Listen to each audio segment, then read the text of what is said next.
So one of the most asked questions I see in the Subi community is, do I need a tune for this mod? Or do I need a tune for that mod? And I get it, because tunes are really known to improve and even enhance the driving experience. However, when it comes to the WRX and STI, I believe that these cars don't need tunes or even benefit from them. Now, hold up. Before you go sounding off in the comments, give me a chance and hear me out. I'm sure I can convince you that this car is not going to blow up simply because you don't use tunes. Let me first give you an example of my car without tunes.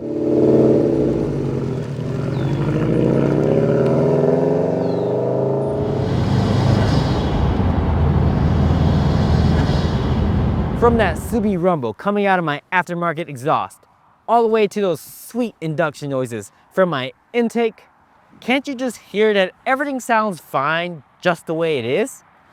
However, tunes do have their time and place and can dramatically affect the overall mood of the ride. For example, a more aggressive tune can seem to make the car feel a lot faster with increased performance.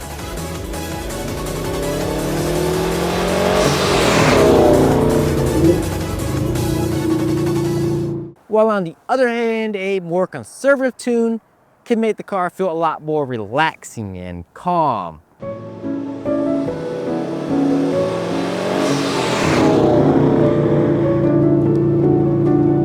So if you want to add some tunes to your car, let's head inside where I'll show you step by step on how you can do this yourself.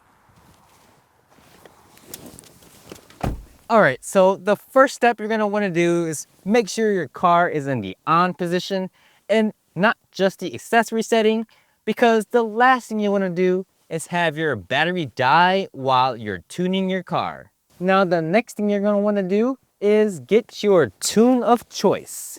Now, the method I'll be showing you today is becoming a bit outdated and obsolete in some cars.